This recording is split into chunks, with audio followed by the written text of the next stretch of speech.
होती है, कलीदी पोजीशन से इम्तहान पास करते हैं मैट्रिक का, तो आज ये अदारे माशी बदहाली का शिकार हैं। मौजूदा हुकूमत ने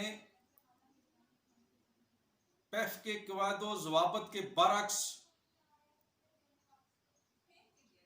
बेजा किस्म की कटौतियाँ की हैं, जिनकी अमाउंट करोड़ों में बनती है।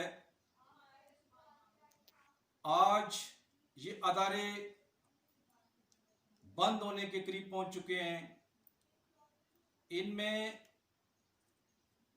तदरीस से वाबस्ता उसातिज़ा और दीगर मुलाजमीन, जिनकी तादाद 4 लाख से ज़ायद है, वो अपनी तनख्वाह के असूल के लिए परेशान हैं, क्योंकि कई माह से अदायगियाँ नहीं हो रही। अगर अदायगी शुरू हुई है तो उसमें कट है, और होश रबा किस्म का कट है, जिससे पैफ पार्टनर्स इंतहाई ज़हनी अजियत का शिकार हैं। और ये अजियत, ये बेचैनी जिसने आज तहरीक की शक्ल इख्तियार कर ली है,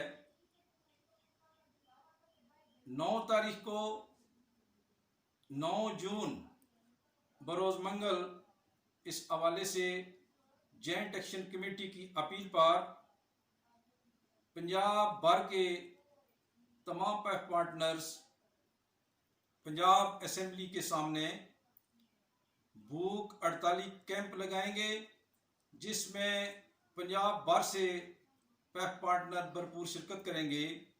और इंशाअल्लाह ताला ये तहरीक कामयाबी से हमकिनार होगी।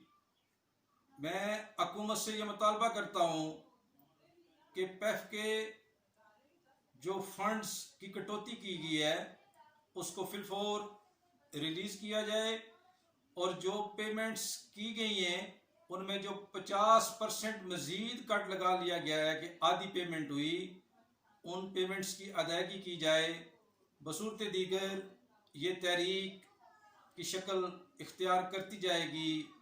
ये भूख हड़ताली कैंप ना समझा जाए, बल्कि इसके बाद इसमें प्राइवेट सेक्टर, तमाम प्राइवेट सेक्टर के अदारे और दीनी मदारस को भी साथ लेके हम इस तहरीक में शामिल हो सकते हैं।